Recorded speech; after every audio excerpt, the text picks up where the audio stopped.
Now, Higher Health CEO Professor Ramneek Ahluwalia says the threat posed by COVID-19 is still very real and prevalent. In a statement, the organization has released. Professor Ahluwalia concurs with the World Health Organization that current conditions are ideal for the emergence of more transmissible and more dangerous variants of coronavirus. In the last 24 hours, the National Institute for Communicable Diseases has recorded 2,267 new cases and 9 deaths. We're now joined by the CEO of Higher Health, Professor Ramneek Ahluwalia, to expand on this. A very good day to you, Prof, and thanks for making the time. We've seen numbers resurging again. Why do you say that the pandemic being over is a dangerous narrative? Yeah, thank you, Desiree, and good afternoon to everyone. You know, there are certain factors, and I concur with the World Health Organization that, you know, the notion that's moving around that pandemic is over and it's absolutely dangerous at this moment. And there's certain factors for it. You know, the first factor is that this is a mutating virus. We've clearly seen it. What happens is the virus loves human bodies. It's moving from one human to the other. And what happens, it finds a body of its liking, predominantly a body which is not vaccinated in predisposition, or somebody with chronic diseases, that the virus likes to hide inside the human body. And what it tries to do is it tries to understand our immune system. It tries to understand our first line defense, our second line defense. It understands the vaccine immunity, and it tries to start changing its color and form in such a way that what we call it as escape mutations means it tries to start escaping what we call it as vaccine immunity or a natural immunity of the human system, which poses a huge threat globally. And remember, this virus is not mutating only in South Africa, it's mutating all over the world. The second factor is vaccination. When I say that only 28% of South African young people are only vaccinated, which is the majority of our population, we have a problem, because we are giving the virus what it exactly enjoys is to mutate and not a human body that will be able to defeat the virus when it enters a human body. Similarly, in Africa, where only 17% are fully vaccinated so far, the whole population just 17%, which is quite dangerous at this moment.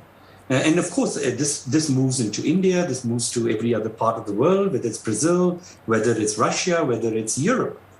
And similarly, this is exactly what the virus is enjoying, is a non-vaccinated body or a chronic body where it can sit and hide and mutate. And the last factor, which is the important factor, is that when we had the original coronavirus in March 2020, when it came to South Africa, or when it came to the human earth, or when we first discovered in December in Wuhan in China, that was the original coronavirus. But then since then, this virus has developed what we call them offsprings or children of it. It's mutated to form which caused us a lethal second wave, this is beta, then it transformed and caused a lethal third wave, which was delta, which was detected in India, beta was detected in South Africa, Omicron, which we've just recently seen, and alpha, which was also, and there are many other variations that we've seen. But these offsprings still remain in the atmosphere, still remain in the environment, still infecting one or the other human, as much as the dominant variant still remains Omicron. What happens is that the alpha, the beta, the delta, they're still moving and finding a human body, sitting and residing, and trying to understand the human system and trying to develop themselves so that they can survive. So the mutations of these offsprings are always going to be of a concern to every human mankind, because they were very virulent variants, they were quite lethal variants, and what we have to watch is these escape mutations. So that's why we have to be still careful. We have to be understanding why vaccination becomes so critical. As we know, this is a preventable disease. So we have to follow the modes of prevention in order for us to not lead ourselves into what we call as the pandemic is over.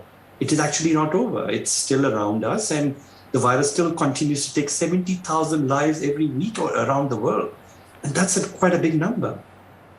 So, Professor Ahluwalia, how do we incorporate everything you've just said in a very understandable way and incorporate it into the conversation about the resumption of face-to-face gatherings? Because that's happening increasingly every day? So I think the most important thing is it's an airborne disease. Masks and ventilation are two big factors that one has to understand. There's no harm. Right now, the Omicron variant is going down. We come out of ourselves of the fourth wave. Gathering, the work has to happen. Economy needs to move. But one has to be careful about crowded or congregate settings or indoor settings. And what we need to ensure is ventilation, and what we need to ensure is mask wearing is still promoted. Because what we do not want in a population like young people of just 28% vaccinated only, with majority not being vaccinated, the virus is still freely moving from one human to the other. And what we need to do is to prevent the virus to move from one person to the other. So that first, the virus doesn't mutate, and secondly, virus doesn't change itself into shapes and colors that we cannot defeat it, and eventually what's seen in the past. So I think this is exactly. And the third, the most important preventable measure is vaccination. Because what vaccination will do is, if you have taken vaccination, your natural immunity remains, and we know 70% of South Africans did get COVID during, say, the first wave, the second, third, or the fourth wave. So you had something called natural immunity. But the natural immunity does start falling with time.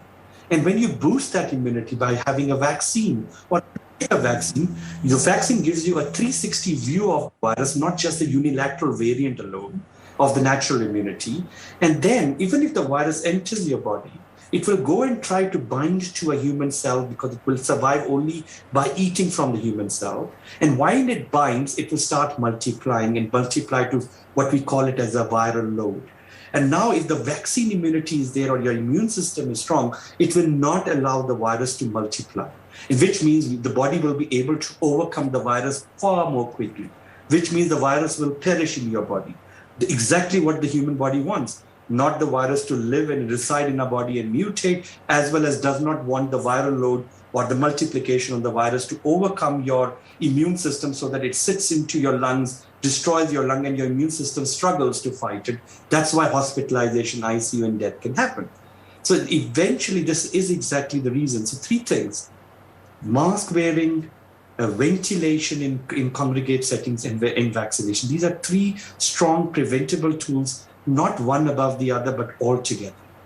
I'll speak to you some more about vaccination in a bit, but to the real conversation and concern of Musk fatigue. How do we talk about this?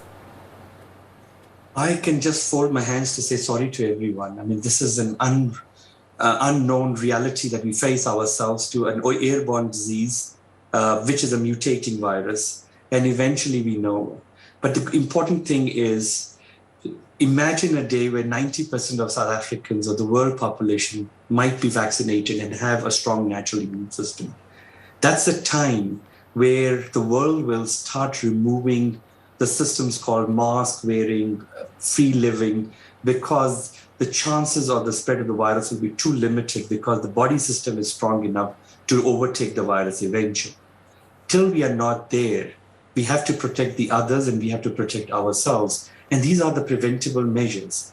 I mean, when you are in an open space and you are far away from people, there's no need for a mask. Definitely, because you are already in a well-ventilated outside space. It's only in a crowded space where there's less ventilation, where there's in congregation, you have to wear a mask. And I think all I'm trying to explain is that science has now taught us far more than what we knew in 2020 or 2021. And in 2022, we know we can live without a mask, but we still have to use masks for our protection and others' protection, in specifically in congregation settings or the settings where ventilation is involved. So just in terms of vaccination, 2 years ago, the big conversation was this is uncharted waters. But a lot has happened since. What's the latest in terms of the efficacy of vaccines? Is there still any conversation about blood clots? Is this even a concern? Any medication, any chemical or any drug that you take has what we call it as called side effects. It is natural. But the side effects, which are as minimal as possible, which is compared to 100,000 population, it is either not there or even one person is not something, that's because purely your genetics were slightly more prone to a disorder of that kind. Simple side effects like fever and headache is actually happening, and it does happen, and it's good actually it happens, because when you take a vaccine, you're putting an antigen in your body, which means you're putting a small dummy virus in your body. Your immune system of your body is trying to recognize and building a lot of antibodies, or the first line or the second line of defense, because it's recognizing a small antigen coming in, which is good, because that's why you're getting a small fever or a small headache. Even when you see the breakthrough infections that happen, which happened in Omicron, because exactly what I started saying, that the virus, when it starts mutating, has started to develop something called escape mutations. What it means is the virus tries to change its color in such a way that it remains invisible when it comes into our body, so that our immune system does not even recognize it. When it does not recognize, it does not immediately start developing a mechanism to fight it, because it's a foreign body that is invading our immune system. So I think what the world is watching is these escape mutations. What vaccine will do is, what vaccine eventually does, it boosts your immune system to such a level, and not just to a monofocus one variant, but to a holistic coronavirus in general, which is looking at all its families. And even if some viruses will form called escape mutations, somewhere down the line, the vaccine immunity will recognize that immune system and will eventually take over, even though you will have small infection, which we call it as breakthrough, but the vaccine immunity will double up your natural immunity and take over the viral load. So vaccine is very essential, critical, both in terms of prevention, not letting you suffer and not getting you into the ICUs or into the hospital or death. As we know that a vaccinated person is 11 times less chances to die comparative to a non-vaccinated person. But on the other side, the same vaccination will prevent from this virus to not mutate, and also to help us live in a world which is COVID-free, preventing, making sure that many of the South Africans are vaccinated, or the global world is vaccinated. So taking into consideration everything we know thus far, what is the next level in the fight against COVID-19 when you juxtapose the need for an ability for economic activity and the need to save lives? I think the world has to survive living with this virus. It's still a pandemic. We're hoping this pandemic will eventually turn into an endemic, which means that the human body will be strong enough to pull this virus down. The infections will still happen. Some cluster outbreaks will still happen, but we will start living like the way we started living with the flu virus.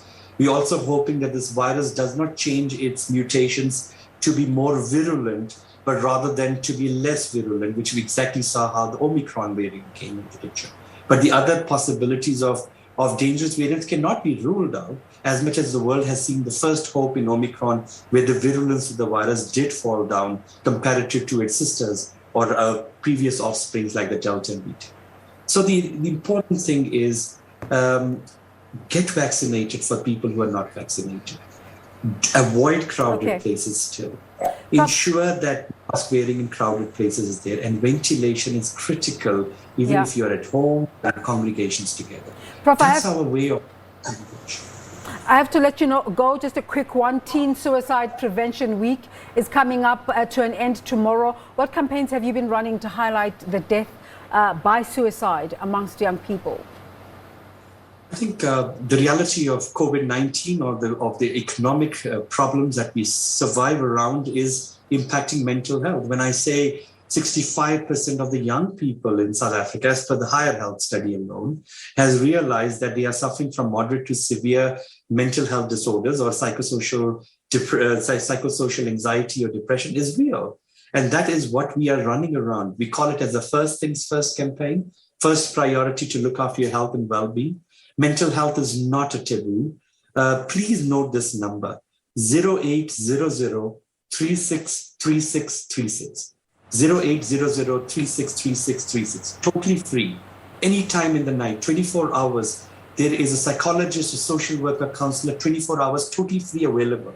You will not be charged if you call, but seek help, because we can avert this. This is again preventable. but you need to talk out and do not live in isolation.